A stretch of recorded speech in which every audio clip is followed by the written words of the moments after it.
una de las preguntas que primero nos debemos realizar cuando revisamos VIH. ¿Cuándo? ¿Será que lo inicio inmediatamente? ¿Tengo que esperar a que suceda algo? ¿Tengo que esperar algún laboratorio? Y realmente lo que se maneja actualmente es hay que iniciarlo de inmediato. Media vez el paciente se diagnostique, tenemos que iniciarlo de inmediato y lo más 7 días después del diagnóstico. Eso es lo importante. Antes se esperaba a que los CD4 disminuyeran abajo de 200 y solo se monitorizaba al paciente y cuando los CD4 caían por debajo de 200, entonces se le iniciaba el tratamiento. Se dieron cuenta que esto lo que hacía era permitir que un montón de enfermedades oportunistas, como lo que ya vimos, aparecieran y fuera todo más complicado. Entonces dijeron, no, vamos a subirlo a 350 de CD4. Igual, esperaba que bajara abajo de 350, lo mismo. Después lo subieron a 500. Y después dijeron, no, ¿saben qué? No importa la cantidad de CD4. Si tiene 1000, si tiene 200, si tiene 1, no importa. Media vez se diagnostique, hay que iniciarlo dentro de los 7 días. ¿Por qué se da 7 días de plazo? Porque recuérdense que esto no, la gente no lo toma como que alguien le diga, mire, usted tiene una infección de oído, ¿verdad? Ok. O mire, no sé, cualquier otra situación, sino ya decirle a un paciente que tiene VIH, sí es una cosa complicada. Requiere intervención de psicología, de trabajo social, de nutrición, de un montón de otras especialidades. Y el paciente tiene que estar bien consciente, bien entendido y tiene que considerarlo psicología y trabajo social como apto para iniciar tratamiento, porque a veces el impacto de la noticia es tan alto que el paciente no puede iniciarlo porque no lo va a cumplir o se va a perder. Entonces, por eso es que se da este tiempo para que se trabaje con el paciente o la paciente y ya cuando consideren, pues se inicia. Si ese mismo día se puede iniciar, ese mismo día se inicia, ¿verdad? También es posible. ¿Cuál es el objetivo del tratamiento? Que la carga viral esté menor a 50 copias o lo que conocemos como indetectable. ¿A los cuántos meses de haber iniciado? 3, 4, hasta 6 meses de iniciado el tratamiento.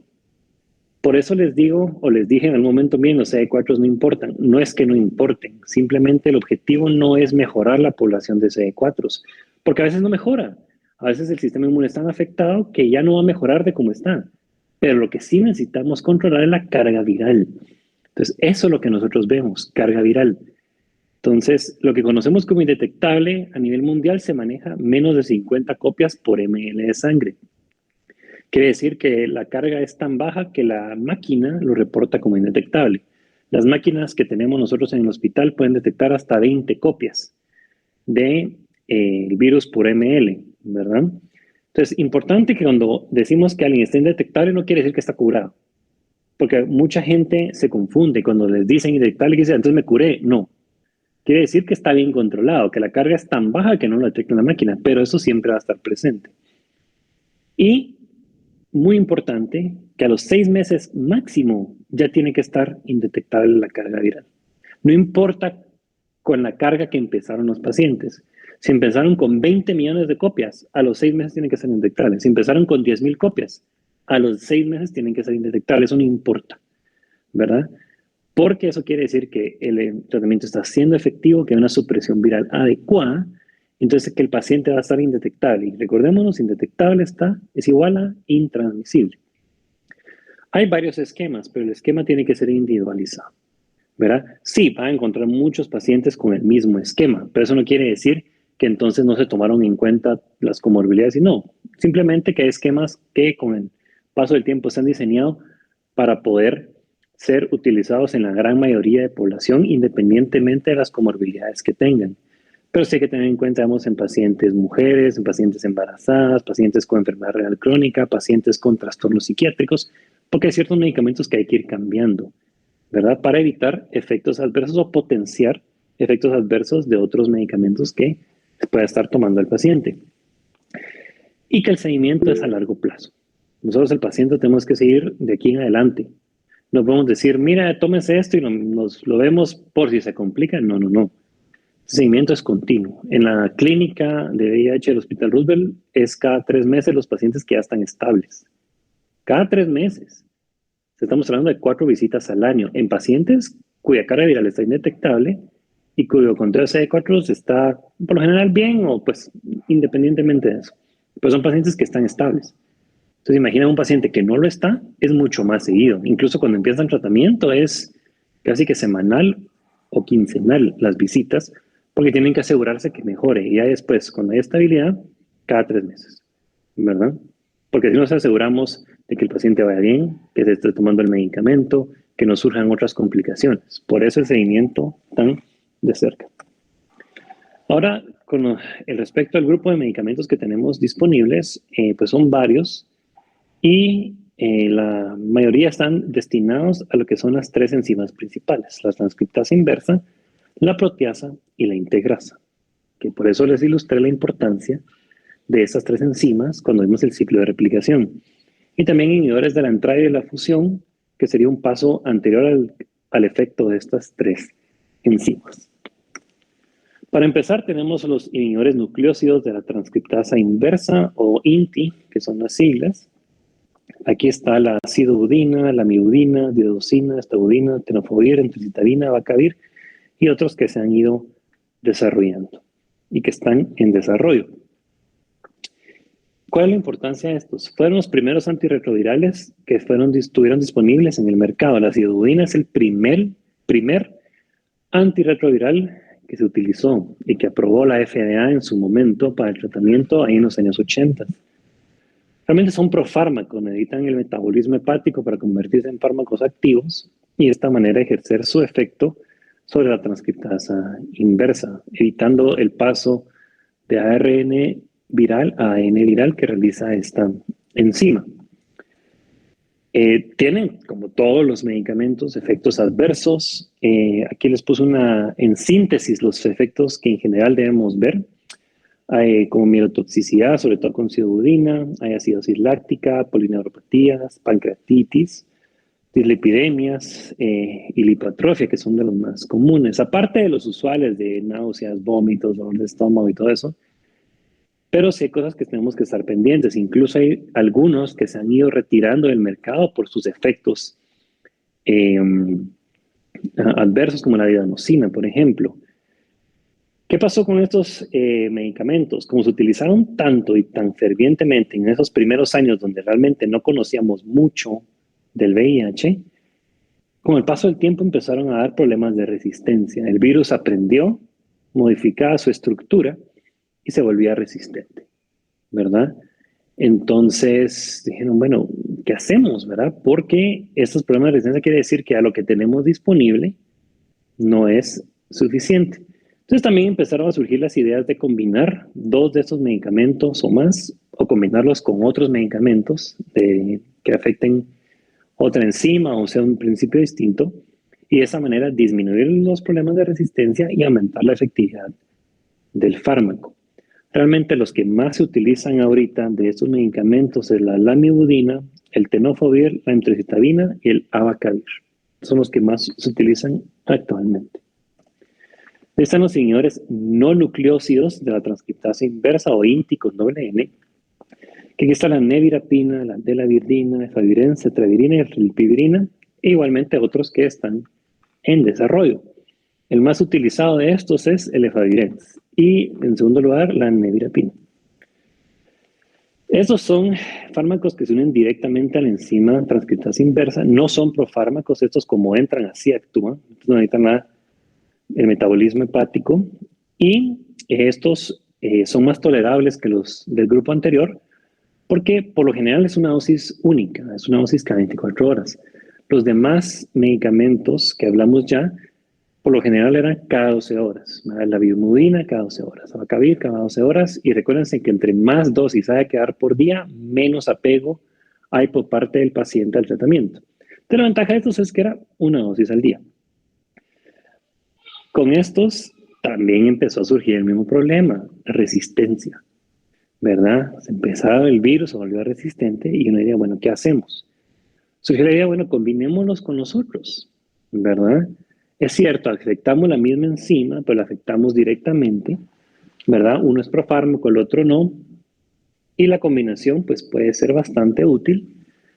Bueno, probemos. Y empezaron a surgir las primeras combinaciones de inhibidores nucleósidos de la transcriptasa inversa con los no nucleósidos de la transcriptasa inversa. Estos esquemas los vamos a ver más adelante, pero estas fueron las primeras combinaciones que se fueron dando. Sin embargo, el virus, a pesar de esto, seguía creando resistencias, ¿verdad? Modificando su genoma, porque aprendía, ¿verdad? A cómo defenderse de los medicamentos. Así como las bacterias son resistentes, lo mismo hacia VIH. Entonces dijeron, bueno, ¿y ahora qué hacemos? ¿Qué podemos hacer? ¿Verdad? Entonces, bueno, ya afectamos una enzima con dos frentes. ¿Por qué no probamos en otra? Porque la idea de afectar la transcriptasa inversa es pararlo antes de que el, ¿cómo se llama? VIH siquiera replicara su ARN inversamente y convirtiera ADN. Pero dijeron, bueno, ¿qué otra opción tenemos? Entonces están los inhibidores de proteasa. Aquí está atazanavir, darunavir, fosamprenavir, indinavir, lopinavir, saquinavir, tipranavir, nelfinavir, que son los inhibidores de proteasa. Si se dan cuenta, todos después de su nombre tienen una diagonal y una R. Esa R es de ritonavir, que es el medicamento hasta abajo. ¿Por qué esta parte? Ritonavir realmente es un fármaco que por sí solo no va a funcionar adecuadamente con inhibidor de proteasa como los demás, pero lo que ayuda es a potenciar el inhibidor de proteasa con el que está apareado. Entonces, por eso es que todos, con excepción del nelfinavir, que ese está diseñado para no necesitar este boost, por así decirlo, van junto con el ritonavir para que este les dé ese empuje, ese extra, ¿verdad? Y de esa manera, pues, tener un mayor efecto como fármaco. Los inhibidores de proteasa fueron los primeros medicamentos en revolucionar el tratamiento de VIH. Ya los de la transcriptasa inversa estaban quedando cortos, vinieron los inhibidores de proteasa y fue un boom. Mucha gente empezó a mejorar, gente que no había estado bien, y dijeron, bueno, encontramos una solución, ¿verdad? Entonces empezaron a usarse mucho y todavía se siguen utilizando. En la PEA también van a ver mucho de esto. Pero ¿qué fue el problema? Los efectos adversos, ¿verdad? Efectos como lipodistrofia, lipoatrofia, dislipidemia, desórdenes gastrointestinales, aparte de los usuales, arritmias cardíacas, hasta disfunción sexual, ¿verdad? Fueron problemas graves. Sobre todo con el tema de la lipoatrofia y lipodistrofia por la pérdida o la alteración de la grasa del tejido celular subcutáneo en cara, en hombros, en espalda, los pacientes básicamente se deforman, ¿verdad? Porque eso se pierde y ya no hay manera de mejorarlo, salvo con cirugía estética. Y hay pacientes que mencionan que si ellos hubieran sabido que estos medicamentos, está bien, controlaron la enfermedad, pero les produjo este efecto adverso y los dejó básicamente desfigurados, no lo hubieran tomado. Hubieran preferido estéticamente estar mejor a que tener una carga viral indetectable por este medicamento, ¿verdad? También la disfunción sexual, sobre todo en hombres, es un problema que también hace que estos, pues que el medicamento sea menos atractivo para la población masculina, definitivamente, ¿verdad? Entonces, no es que entonces esto no sirva, por supuesto que sí, y los efectos adversos tampoco es que sean en todos los pacientes, pero cuando aparecen sí suelen ser bastante incómodos o incluso graves. Entonces, pues obviamente era la opción. También se pudieron combinar con los inhibidores nucleósidos de la transcriptasa inversa. Entonces decían, bueno, la combinación sirve, está bien, estos efectos adversos pueden pasar, pero el beneficio de no presentar enfermedades oportunistas, no presentar ese deterioro del sistema inmune, pues sobrepasa, ¿verdad? Y ya aplicaba al paciente los riesgos y empezó a ir muy bien. Pero como todo en esta vida, se va haciendo huevo, entonces también empezó a haber resistencia ante los inhibidores de proteasa. El virus aprendió también con el tiempo y empezó a modificar su genoma, dijo NEL, ¿verdad? Entonces la otra enzima que habían tomado de Diana para la creación del medicamento, la proteasa, también ya empezó a ver este tipo de problemas. Entonces dijeron, bueno, ya atacamos dos enzimas, ¿qué nos queda? La tercera enzima, ¿verdad? Integrasa. Entonces, está el valtegravir, dolutegravir, el vitegravir y bictegravir, y hay otros como siempre, ¿verdad? Y estos tuvieron un desarrollo lento, porque se enfocaron mucho en los inhibidores de la transcriptasa inversa o en la proteasa, ¿verdad? Porque decían, bueno, creemos que inhibir el primer paso enzimático del VIH es lo ideal, o inhibir el último, que es las cadenas, porque si la proteasa no cortaba esas cadenas, no había forma de que se formara el producto para seguir infectando.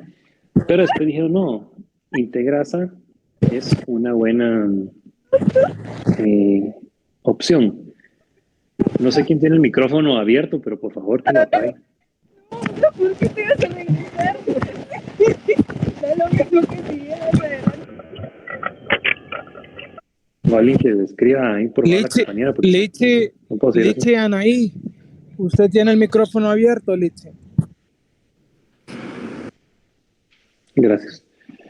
Entonces, inicialmente fueron considerados como tratamiento de tercera línea, ¿verdad? O sea, después de que todo lo demás había fallado, entonces ya entraban los inhibidores de integrasa, y de hecho los primeros años que yo estuve en la facultad, incluso el primer año de residencia, todavía se manejaba esta situación, ¿verdad? Ya era un tratamiento básicamente de última opción o de rescate o de, bueno, ya no se puede hacer nada más. Pero después se dieron cuenta, momento, ¿por qué los estamos utilizando de tercera línea cuando estos son los más toros? Entonces la OMS actualmente los indica de primera línea. Tiene que haber un inhibidor de integrasa en el esquema inicial del paciente. Y ya lo pueden combinar con otras cosas, pero tiene que haber un inhibidor de integrasa. Ellos tienen un mejor perfil genético. ¿Qué quiere decir? Que el virus le cuesta desarrollar resistencia.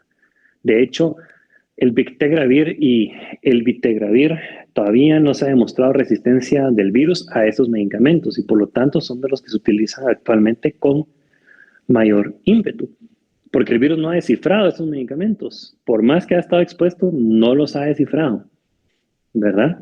Puede ser que nunca los descifre, o puede ser que sí, como los otros, pero hasta el momento no. Entonces, ahora esto es primera línea. Esto es lo que tiene que haber en un esquema de primera línea, sí o sí, un inhibidor de integrasa. Y lo combinan con otras cosas, pero el inhibidor de integrasa ahí tiene que estar metido.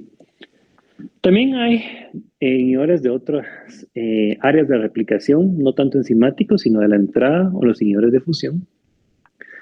Aquí está el Maraviroc, la Fluvirtida, el anticuerpo monoclonal Ibalizumab y otros que están ido desarrollando. Pero el Maraviroc, que es lo que más conocemos, es un inhibidor del CXR5, que ya sabemos que es un correceptor importante para la entrada del virus a la célula. Entonces dijeron, bueno, ¿por qué no desarrollamos algo que evite totalmente que el virus entre, que ni le demos chance? Entonces Maraviroc fueron uno de los primeros. Es caro, es el problema. Es bueno, sí, también tiene sus efectos adversos, y este que se utiliza usualmente también de última instancia, ¿verdad? Por lo caro que es y por lo poco accesible que es en general, ¿verdad? Pero es otra opción más que podríamos tener para el tratamiento de esta enfermedad.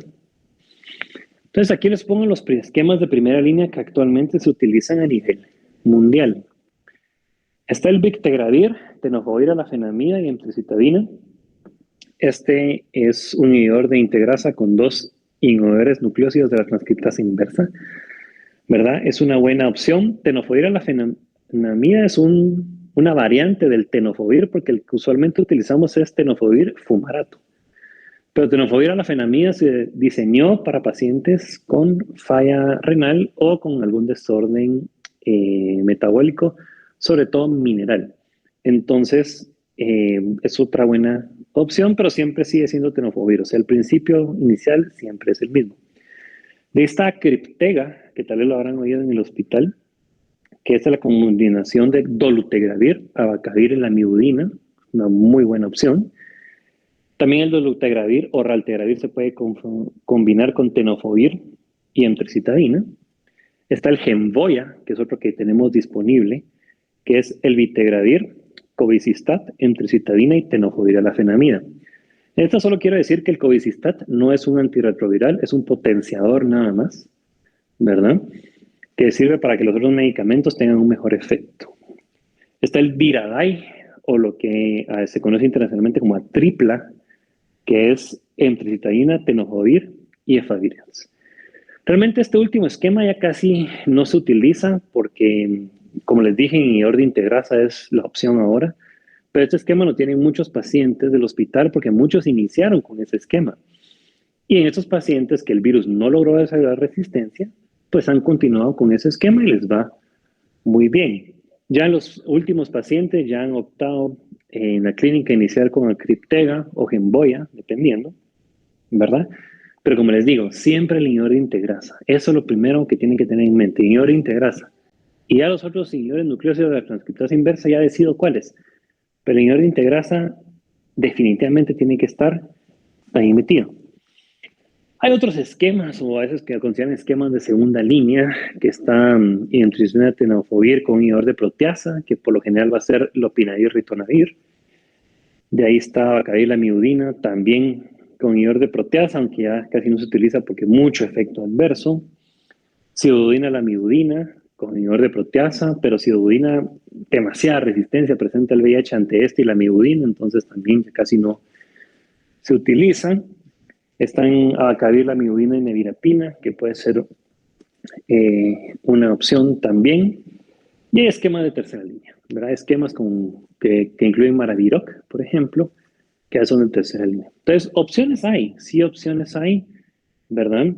Realmente ahorita con los esquemas de primera línea que se utilizan ya es poco frecuente que se pasen a otro esquema o que inicien con un esquema distinto, pero opciones hay. El problema también es que no hay opciones infinitas, ¿verdad?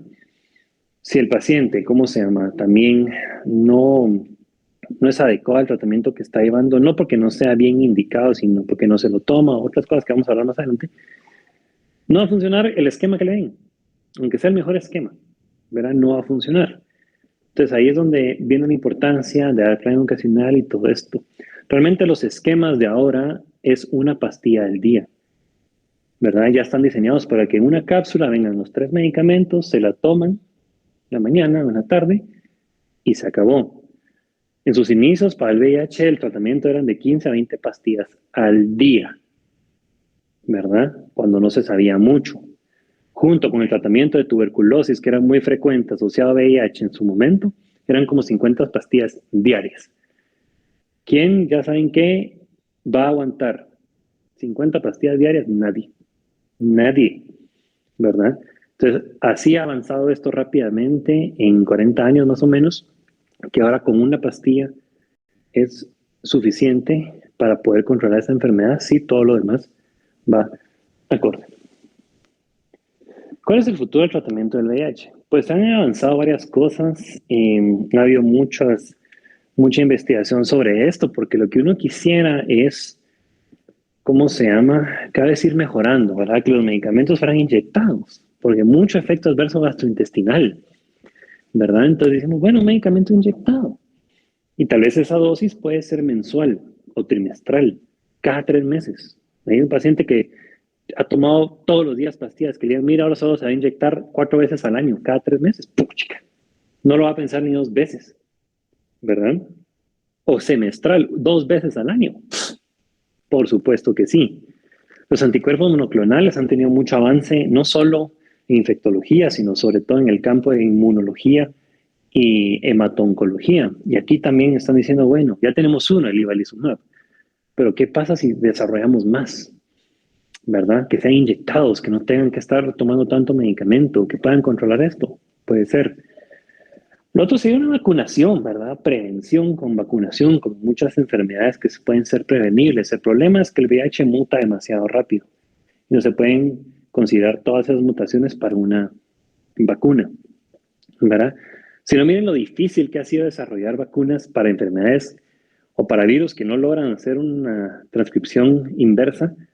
¿Qué esperanza tenemos con esto? Es baja, pero no imposible, ¿verdad?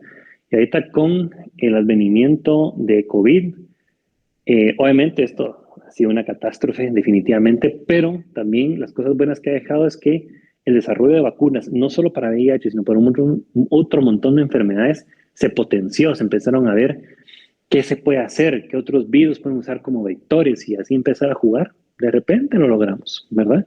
Y lo que uno quisiera es erradicar la enfermedad. Supuestamente la meta que tenemos es para el 2050 ya no VIH, que es imposible, obviamente, ¿verdad? Porque habría que tener en consideraciones muchas cosas.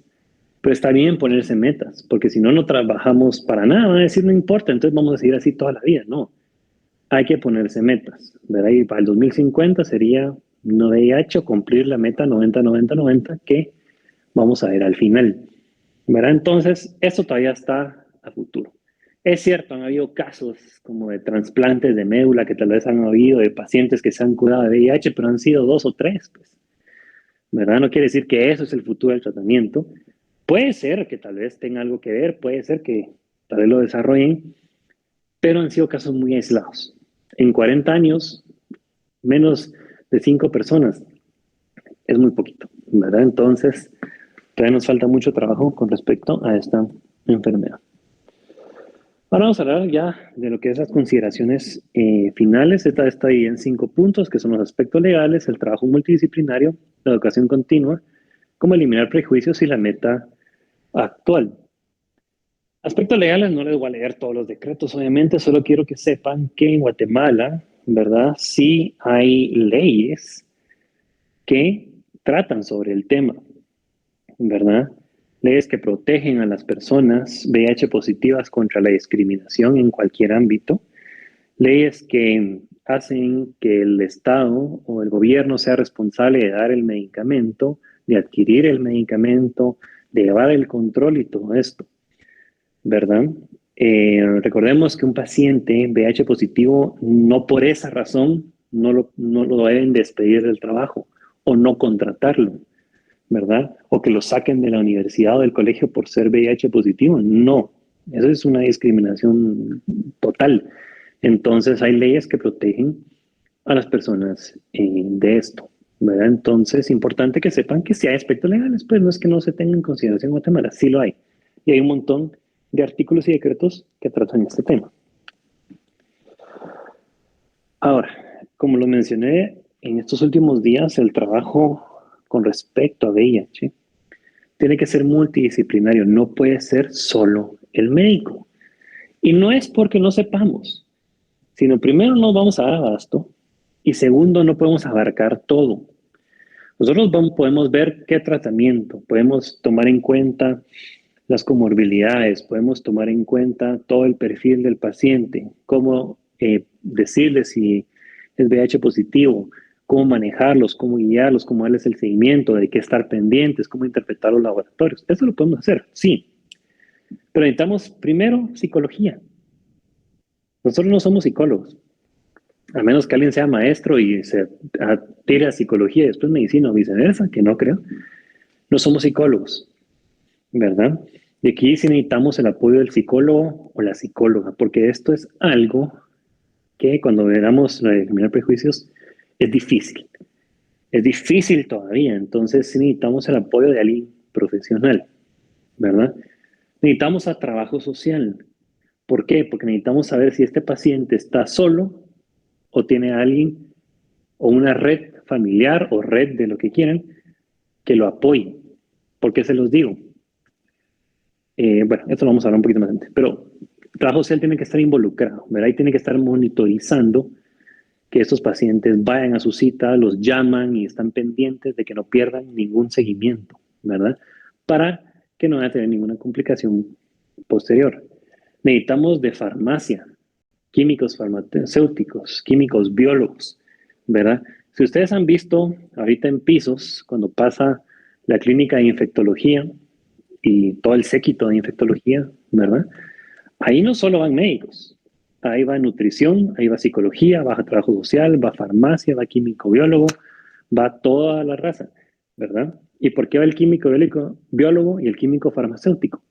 Porque a veces uno de tanto ver pacientes o en el estar discutiendo, uno dice, miren, dejémosle tal cosa. Y en el químico biólogo le dice, mire doctor, o el químico farmacéutico, fíjese que este paciente tiene tal cosa, entonces ¿por qué no mejor le dejamos otra cosa? Y uno dice, ah, sí. Y no quiere decir que uno no sepa, sino que tenemos esa ayuda extra que nos recuerda esos detalles, ¿verdad? También son los encargados de ver que los medicamentos no se venzan, de que el lote sea adecuado y un montón de cosas más que uno no mira, ¿verdad? Necesitamos a nutrición. Estos pacientes tienden a desnutrirse rápido, rápido, ya sea por la propia enfermedad, por la depresión o el bajón del estado de ánimo que les da, o por otras, o por enfermedades oportunistas. Necesitamos al nutricionista o la nutricionista o el nutriólogo o nutrióloga a la par nuestra que nos diga qué dieta. También hay medicamentos que no se pueden tomar, perdón, al revés, hay alimentos que no se pueden consumir si está tomando tal medicamento y es un gran listado que ni yo me lo sé, pero para eso está nutrición, para que nos apoyen en ese sentido, ¿verdad? Serían los principales. También está lo que es administración, lo que es enfermería y todo eso que es un poquito más hospitalario, pero necesitamos un equipo. Nosotros solos no podemos. Tiene que ser un equipo, ¿verdad? Ahora, con educación continua, esto es importante porque al paciente hay que educarlo, ¿verdad? Hay que educarlo y hay que hacerle entender qué es la enfermedad, ¿verdad? Y todo, para que también el paciente tenga un control adecuado, ¿verdad? Y que él mismo sepa llevar su vida junto con la enfermedad, ¿verdad? No que la enfermedad se vuelva una atadura, una cárcel en sí mismo, ¿verdad? Y que sienta que no puede hacer nada. No, ¿verdad? Hay que educar al paciente. Hay que educar a la gente alrededor, ¿verdad? A la familia y hay que educar a la población, ¿verdad? ¿Por qué? Porque el objetivo de educar es eliminar prejuicios, ¿verdad? Todavía hay mucho tabú alrededor del VIH, demasiado, demasiado, ¿verdad? Cuando es una enfermedad crónica que se trata tomando un medicamento al día. Si yo les diría, mire, esta persona padece de una enfermedad crónica que tiene que tomar una pastilla al día, ¿en qué podrían pensar en general? Hipertensión, diabetes, si lo quieren simplificar, lupus, cualquier otra enfermedad crónica que necesita un tratamiento diario y un seguimiento a largo plazo. Pero entonces, ¿por qué alguien puede decir tranquilamente soy hipertenso y nadie dice nada? Pues no puede decir soy VIH positivo y entonces todo el mundo pierde la cabeza, porque hay mucho tabú y mucha desinformación alrededor del virus. Para empezar, pacientes VIH positivos no son pacientes malos. Hay que quitarnos eso de la cabeza, que son pacientes que saber ni qué fueron a hacer, que saber ni en qué están metidos, o saber qué malo hicieron, y por eso les dio no, para nada. Yo cuando trabajé en la clínica tuve un enfermero, no el Roosevelt, que trabajando, obviamente de enfermero, se pinchó con un paciente VIH positivo hace mucho tiempo, cuando no se sabe mucho de eso, y se infectó. ¿Estaba haciendo algo malo? No. Estaba trabajando, tuvo un accidente, lastimosamente, y se infectó. Y eso no lo vuelve una persona mala. Tampoco vuelve una persona mala que me diga, mire, es que he tenido relaciones con 100 personas. No lo vuelve malo. Es su vida. Entonces, hay que quitarnos eso, que el VIH es de gente mala o de gente sucia, o como lo miran las personas. Y se los digo así, claro y pelado, porque así lo miran. Y así he escuchado yo comentarios. Hay que educar a la gente que el VIH no se transmite por dar la mano, por dar un beso en la mejilla, ¿verdad? Por compartir un baño, por compartir una piscina, por abrazar a un paciente VIH. No se transmite así. Incluso, algunos dicen que no se transmite por un beso en la boca si no hay lesiones en la boca, porque no se va a transmitir, bueno, es donde penetre el virus. ¿Verdad? Recordemos que la saliva no es un líquido que nos transmite, ¿verdad? Pero hay gente todavía que está con ese pensamiento. Yo siempre pongo de ejemplo que a mí me sucedió, de que yo cuando trabajé en la clínica de VIH y le conté a mis amigos fuera del hospital, que no son, pero que son profesionales graduados, que trabajaba en la clínica de VIH, no me querían ni dar la mano, ¿verdad? Entonces yo sí me emputaba y les decía, o sea, de verdad, tanta es tu discriminación y tan poca es tu inteligencia como para que yo te esté diciendo que no pasa nada y aún así estén con esas babosadas. Te digo, ¿cuántas personas con VIH no les habrás dado la mano ya y ni te has dado cuenta? ¿Por qué? Porque son personas normales como todos nosotros, ¿verdad? Entonces, a eso voy, hasta gente que uno dice es gente estudiada, hasta esa misma persona tienden a hacer esas babosadas y pensar esas estupideces, ¿verdad? También lo importante sería eliminar el tabú alrededor del sexo. Por eso es que el VIH tiene este problema, porque como la mayor vía de transmisión es la sexual, y en Guatemala, como todavía estamos en la época medieval y miramos el sexo como algo malo, entonces dicen, entonces es de personas que saben ni qué están haciendo, ¿verdad? O como aquí somos machistas, no, es que es de homosexuales. Y no es así. Hay que quitar ese tabú del sexo. El sexo es algo normal. Yo siempre digo, si el sexo fuera algo malo, Dios no lo hubiera creado. Así de sencillo. Yo que creo, pues ya cada uno tiene sus creencias y todo. Pero ese es mi pensamiento. Entonces, hay que quitar esos prejuicios, hay que quitar ese pensamiento medieval de nosotros, ¿verdad? Para que en un futuro alguien pueda decir, soy VIH positivo y ya. Ok. ¿Estás tomando tratamiento? Sí, estoy. Bueno. Y ya. Como los hipertensos, como los diabéticos, como los renales crónicos, como los pacientes con cáncer, no importa, ¿verdad? Eso es lo que tenemos que ir. Y la educación sexual viene desde el colegio. Pero ahí está la retahíla de padres cuyo IQ es menos de los adecuados que tienen los pacientes VIH positivos, diciendo que saben ni qué les van a enseñar con educación sexual. Si educación sexual no es enseñarle cómo tener relaciones a los jóvenes, es enseñarles si van a tener relaciones, cómo tienen que protegerse o qué riesgos pueden correr, ¿verdad? Pero insisto, aquí nos falta mucho, jóvenes, nos falta mucho, mucho. Y no estoy hablando de que, digamos, no hay acceso a la educación, no es que es un país pobre, no es eso. Si le estoy diciendo que compañeros profesionales con maestrías de otras carreras me vienen con esas pajas, ¿qué puedo esperar? ¿Verdad? Entonces, sí hay que eliminar mucho esto, jóvenes, hay que eliminarlo todo, ¿verdad? Porque también vemos pacientes cuya familia se entera que es VIH positivo y les dejan de hablar. Yo tenía un paciente que la familia le tenía un plato aparte, un vaso aparte, cubiertos aparte, todo aparte, porque no iba a ser que infectaba a los demás. Yo, pero no va a pasar así. Que compartan un baño, que compartan comida, o sea, el plato de comida, no va a pasar nada, ¿verdad? Pero así se pone la gente. Entonces muchos de esos pacientes se quedan solos o prefieren no decir nada, porque decir, peor si mi familia se entera me va a abandonar, porque muchas veces pasa. Son pocas las personas que tienen esa familia a la par, ese hermano, hasta a veces esposos y esposas que aunque su pareja sea VIH, ahí están haciéndole ganas, ¿verdad? Ahí ya están haciéndole ganas. Es cierto, eso requiere mucho amor y mucha comprensión y tal vez no todos tengamos eso en nuestro corazón, ¿verdad? Pero por lo menos lo que respecta a la familia, así debiera ser, ¿verdad? Así debiera ser.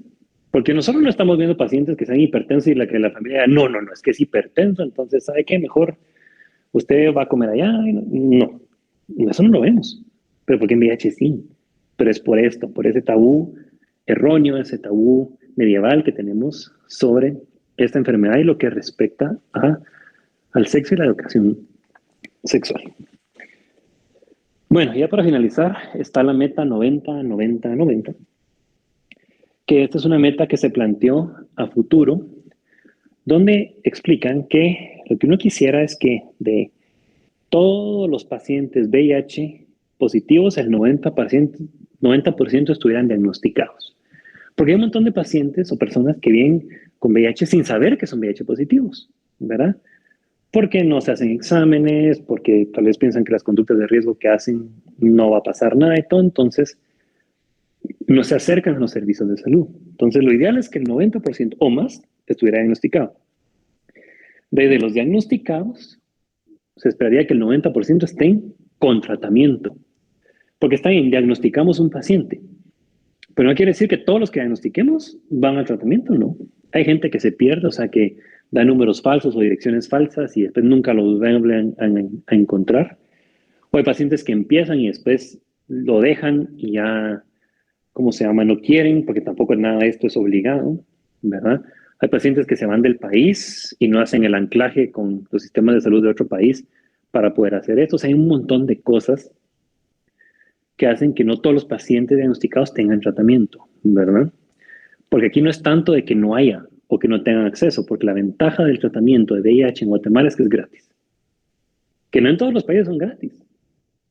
Uno dirá, bueno, si aquí es gratis, seguramente en Noruega es gratis. Y no, no lo es. Aquí es de los pocos países que es gratis. que el gobierno lo da o que las instituciones a través de organizaciones no gubernamentales lo proporcionan. Lo único que tiene que hacer el paciente es ir a su cita y ya. Pero en otros países no es gratis, ¿verdad? Es una de las pocas ventajas que hay en el nuestro. Y que el 90% de los pacientes en tratamiento se encuentran indetectables. Recordemos, indetectable, carga viral menor de 50 copias por ml. Entonces, por eso se llama 90-90-90. No le quisieron poner 100 porque llegar a 100% es casi imposible, pero llegar al 90 es factible. Porque ya llegando al 90, entonces decimos podemos llegar al 91. Llegando al 91 podemos llegar a 93. Y así poco a poco vamos escalando hasta llegar a casi el 100%, porque aquí nada es perfecto. ¿Cómo estamos en Guatemala? En Guatemala estamos pisados, porque 69% están diagnosticados, que no es un mal número. O sea, casi 70% del 90%, que es mi meta, pareciera que no estamos tan mal. El problema es con lo demás, porque quiere decir que solo el 58% están en tratamiento. Como la mitad de los que debiesen estar en tratamiento. Entonces ahí es donde empiezan a ver los problemas. Y de esos, solo el 42% está indetectable, ¿verdad? Entonces, realmente nos falta mucho que hacer, mucho, ¿verdad? Es cierto que con las instituciones que existen ahora, ¿verdad?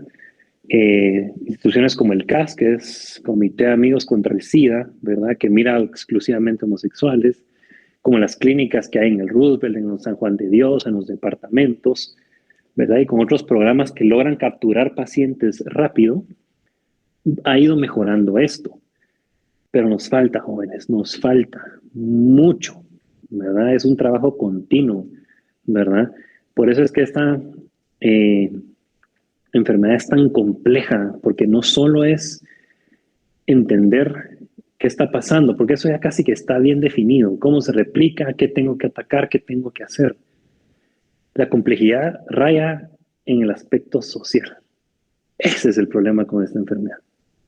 VIH es una enfermedad social, ¿verdad? No que la sociedad esté enferma, sino una enfermedad social porque mucho de lo que pudiéramos hacer y todo tiene que ser a nivel de educación de la sociedad, ¿verdad? Entonces, con eso terminamos lo que es VIH, jóvenes. Yo sé que fueron 3 clases largas, 3 clases que incluso no nos alcanzan para hablar de todo, porque no vamos a tocar enfermedades oportunistas, no vamos a tocar mutaciones, no vamos a tocar resistencia, porque eso ya es extendernos demasiado. Ahorita lo importante es que vieran del VIH en sí todos los aspectos que son, y se dieron cuenta que son un montón de cosas. Cada, ¿cómo se llama? Subdivisión, ¿verdad? O sea, de tratamiento es una gran cosa, de diagnóstico es otra gran cosa, ¿verdad? Y así. Entonces les ilustra la complejidad que tiene esta enfermedad. Espero que en estas 3 clases haya podido resumir lo mejor posible, que hayan hecho que ustedes entendieran un poco más de lo que significa esta enfermedad para el mundo, ¿verdad? Y de lo importante que la conozcan, ¿verdad? Posiblemente nadie va a tratar VIH, ni siquiera uno internista trata VIH, lo que trata es el infectólogo. Y por lo general lo va a tratar en un ambiente hospitalario, ¿verdad? Pero siempre tiene que estar eso ahí, siempre tiene que estar, cuando algo no empieza a casar, uno dice, tal vez era VIH, ¿verdad? Puede ser. Entonces, espero que les haya servido estas 3 clases, jóvenes. Igual, si alguien tiene pregunta de lo que vimos hoy o lo que vimos las 2 anteriores, pues me cuentan. No sé si los doctores tienen un comentario. Gracias, doctor Gerhard. Como siempre, muy ilustrativas sus pláticas en relación al tema de VIH, sabiendo de su experiencia y su nivel de conocimiento en estos tópicos, pues agradecemos que comparta con nosotros estos conocimientos. En la última sección, usted nos planteaba lo de la meta 90-90-90 y nos planteó también ahí, nos mostró cómo estamos en Guatemala, pero desde el punto de vista comparativo. ¿Y cómo estamos en relación al resto de Centroamérica, Latinoamérica y el mundo? O sea, más o menos, ¿en qué posición estamos en el logro de esas metas?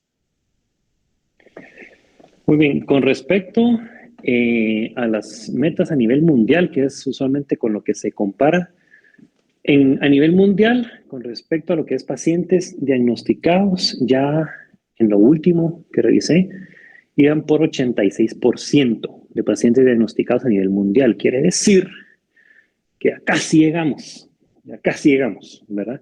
A lo que es diagnóstico, ¿verdad? Entonces nosotros tenemos 69%, a nivel mundial 86%. Sí, son 17 puntos porcentuales. Estamos hablando que la población mundial obviamente es mucho más grande que la guatemalteca, entonces sí vamos ahí un poco atrás. Con respecto a, ¿cómo se llama? Los pacientes que están en tratamiento a nivel mundial es de 79%, que ahí sí baja también, ¿verdad? Porque es difícil, sobre todo, el problema no es tanto en poblaciones de lo que es América, Europa y Asia. El problema es el continente africano, ¿verdad? No porque los que viven ahí sean el problema, sino que el acceso a los medicamentos ahí es difícil. Es cierto, muchos estudios y un montón de cosas que se hacen sobre el VIH lo hacen en esa población. Y diría, bueno, si tanto el estudio y tanto, ¿por qué no de tratamiento? Porque los estudios son de otras cosas, de genética, de diagnóstico, de otras situaciones, no de tratamiento. Entonces ahí ese es el problema, en lo que tal vez frena un poco que esto sea un porcentaje más alto, es eso, el acceso en este continente a los servicios, porque hay áreas muy pobres, sumamente pobres, ¿verdad? Entonces ahí se complicó un poco más. Y con respecto a los que están en indetectables es 72%, que ahí sí nos sacan 30%, 30 puntos porcentuales a nosotros, ¿verdad? Por lo mismo, porque hay mucho paciente que abandona, mucho paciente que ya no quiere seguir el tratamiento o mire, es que quiero seguir, pero mucho efecto adverso, entonces ya no, o simplemente se aburren, dices, mire, es que ya estoy aburrido de llevar 20 años tomando esta vaina y yo me siento bien y todo, entonces como hay mucho abandono y todo, entonces es más difícil mantener esta meta. O sea, siempre va a ir más arriba el diagnóstico, seguido al tratamiento, seguido a la indetectabilidad, ¿verdad? Pero como digo, como nosotros sí nos falta mucho, no tenemos una cultura de medicina preventiva, porque en otros países, bueno, se hacen exámenes cada año, ¿verdad? Entonces ahí detectan, tiene esto, y bueno, hagamos ahora esto, porque puede ser esto. Entonces detectan estos pacientes rápido. Nosotros, como les mencioné, VIH lo detectamos por lo general cuando llegan al hospital hechos huevo, con enfermedades oportunistas, ¿verdad?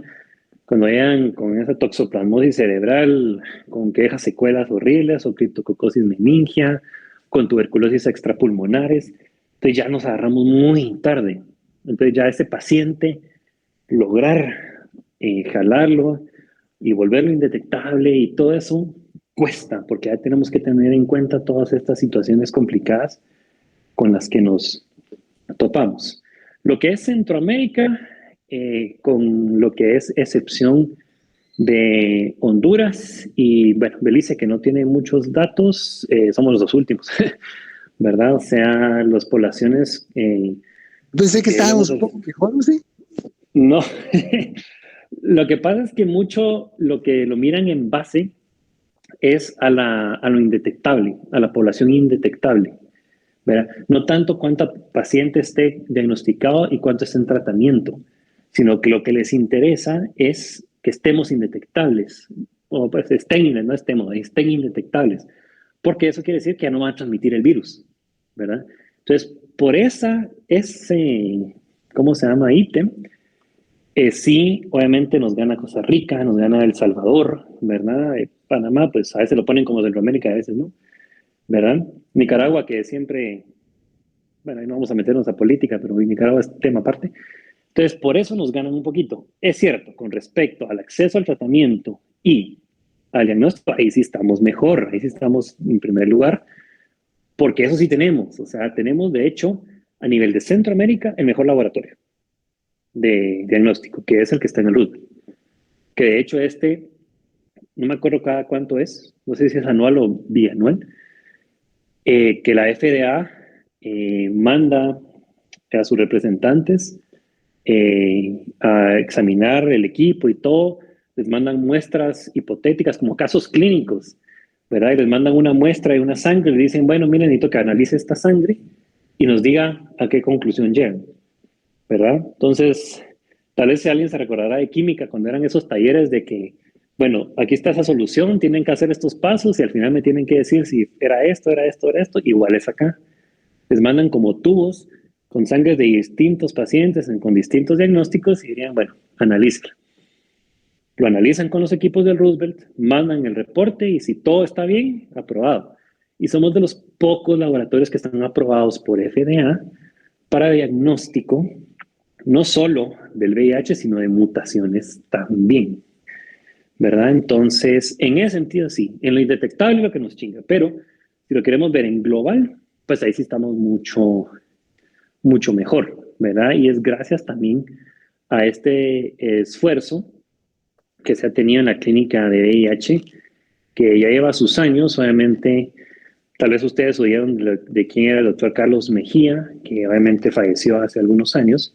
Él fue el pionero de esa situación aquí en Guatemala, ¿verdad? Y mucho de lo que tiene la clínica se le debe a él, y gracias a ese esfuerzo y que ha ido creciendo y que hay muchas personas que han continuado ese trabajo, es que hemos llegado a posicionarnos como eso. De hecho, nosotros recibimos gente del Salvador y de Nicaragua y todo para el tratamiento, ¿verdad? ¿Por qué? Porque es gratis. Eso es lo importante también, ¿verdad? Que es gratis. Lo que nos falta es presionar ahí con que sea indetectable la gente, que ese porcentaje suba. Pero como le digo, tenemos mucha tasa de abandono, o incluso mucha gente que no cree, ¿va? Que decide no iniciar tratamiento porque no cree tener la enfermedad. Algo así como lo que pasa con COVID, ¿verdad? Que no creen que existe el COVID. Hay gente que todavía no cree en el VIH igual, ¿verdad? Entonces, sí, desde ese punto de vista sí, pero en general yo diría estamos bien, el trabajo es lo que hay que continuar y lo importante es lo que les digo, cambiar nuestra mente. Posiblemente ustedes que han estudiado ya ahorita, llevan años, y los docentes que pues llevamos más tiempo, pues ya nuestra mente es diferente, ya vemos las cosas diferentes, ya sabemos muchas cosas o muchas leyendas, mitos o cosas sobre ciertas enfermedades, uno las va disipando a medida que va leyendo y estudiando. Entonces, por lo menos nosotros todavía tenemos un pensamiento distinto, ¿verdad? Pero la población en general todavía falta. Todavía falta. Yo, obviamente, si alguien en algún momento me hace una pregunta de VIH fuera del ambiente hospitalario, algún conocido que no es médico y todo, yo sí les la resuelvo, ¿verdad? Y no es por darme el lujo de que, puchica, sé VIH, no. Sino es para ir educando, aunque sea así de poquito en poquito, ¿verdad? Porque eso nos va a permitir que todos estos porcentajes suban, que la gente sea más consciente, que sea más tolerante también ante esto, ¿verdad? Y que eso promueva también que los pacientes no se queden solos y eso mejora obviamente el apego y todo lo demás. Excelente, gracias, doctor. Mire, una última. No veo ahí manos levantadas ni preguntas en el chat, pero ahorita platicando de este tema del tratamiento, me recordé que hace unos 8 o 10 años se hicieron algunos estudios ahí en la clínica, precisamente, en los cuales se evaluaba cuál era el impacto del esquema antirretroviral y el tiempo de evolución del mismo sobre los aspectos de salud cardiometabólica. Y uno de los datos que más recuerdo, pues porque obviamente involucra mucho mi especialidad, es que después de unos 10 años de estar con antirretrovirales, con los esquemas que se usaban en aquel tiempo, ya el riesgo de tener diabetes en estos pacientes se incrementaba más o menos en 6 a 8 veces, sobre todo mientras más tiempo tomaban los antirretrovirales. ¿Cómo ha evolucionado este riesgo de desarrollar problemas cardiometabólicos con los esquemas más modernos, doctor? O sea, ¿es menor el riesgo o es más o menos igual? Sí, de hecho, precisamente relacionado con eso, hubo algunos de mis compañeros y de otros años que hicieron estudios con eso, a efectos cardiovasculares, sobre todo del tratamiento antirretroviral y también de pacientes que no han recibido tratamiento Antirretroviral. Algo, solo para antes de meterme en eso, quería mencionar que los pacientes VIH positivos, entre más bajo su nivel de CD4 y más alta su carga viral, más chance de desarrollar problemas cardiovasculares. Pero eso es un riesgo incrementado. Y sí, es cierto que en los estudios anteriores con los medicamentos que se utilizaban en ese entonces predominante, que eran los inhibidores nucleócidos de la transcriptasa inversa en combinación con inhibidores de proteasa o los no nucleócidos, sí, con ese largo tiempo que los tomaban, pues sí habían estos efectos, ¿verdad? Ya con los inhibidores de integrasa, no quiere decir que ya no haya efectos adversos. O sea, sí, puede haber efectos adversos, pero sí se ha reducido, ¿verdad? Sobre todo a nivel cardiovascular, que es de lo que más se estudia. Ya se ha visto que los pacientes que están con inhibidores de integrasa y que, ¿cómo se llama?, inicien la terapia rápido, su riesgo cardiovascular es casi igual a pacientes VIH negativos, ¿verdad? Obviamente, que no tomen tratamiento siempre va a ser un riesgo aumentado. Pero como estamos hablando de los que sí están tomando tratamiento, el riesgo cardiovascular es casi igual. Y esto es gracias a los inhibidores de integrasa. Porque debido a que no hay resistencia al virus y que hay una supresión viral más adecuada, ¿verdad? Entonces todos los efectos sistémicos que pueda producir esta enfermedad se palian. Y a pesar de que se han tomado durante varios años, no ha habido un repunte de estos eventos adversos cardiovasculares o metabólicos como pasaba en el pasado. Algo que sí hay que mencionar es que no llevamos tanto tiempo usándolos de primera línea, ¿verdad? O sea, no llevamos mucho tiempo, creo que ni los 10 años. Entonces sí habría que esperar todavía, ver más a futuro o esperar más tiempo a llegar unos, no sé, 10, 15, 20 años, ¿verdad? Como usualmente se miran en estudios de este tipo, para ver si después, si el paciente obviamente está vivo todavía, está tomando el mismo esquema, si ya empiezan a ver estos efectos adicionales. Porque es otro problema, ¿verdad? Cuando es muy, muy cercano el tiempo, es difícil determinar. Es lo que pasaba con COVID, decían, sí, pero es que no sabemos la vacuna en 10 años qué va a producir. Sí, no lo sabemos. Va a haber que esperar, ¿verdad? O el tratamiento que se da en 10 años, ¿qué puede pasar? Porque ahorita solo llevamos 2 años de COVID o 3 años. Entonces lo mismo es con estos medicamentos. Todavía nos falta. Habría que esperar más tiempo y todo, pero hasta el momento de lo poco tiempo que se van utilizando, pues sí no han presentado los mismos datos de afectación cardiometabólica como los inhibidores de proteasa, por ejemplo, o los nucleócidos de la transcriptasa inversa. De acuerdo, doctor, muchas gracias. Yo creo que con eso podemos dar por concluida esta sección tan importante del tema de VIH y lo dejo para pues que despida la sesión. Doctor, gracias. Muy bien, entonces muchas gracias a todos por haber participado estos 3 días en lo que es el tema de VIH. Como les digo, un tema sumamente complejo, como muchos otros, ¿verdad? Largo. Y espero pues con esto haber ayudado a disipar un poco las dudas, haber ayudado a que cuando lean esto o lo vuelvan a leer, pues entiendan un poquito más de cómo es el tema, porque yo sé que las primeras veces uno se queda así como, puchica, no sé qué está pasando. O sea, es muy complejo.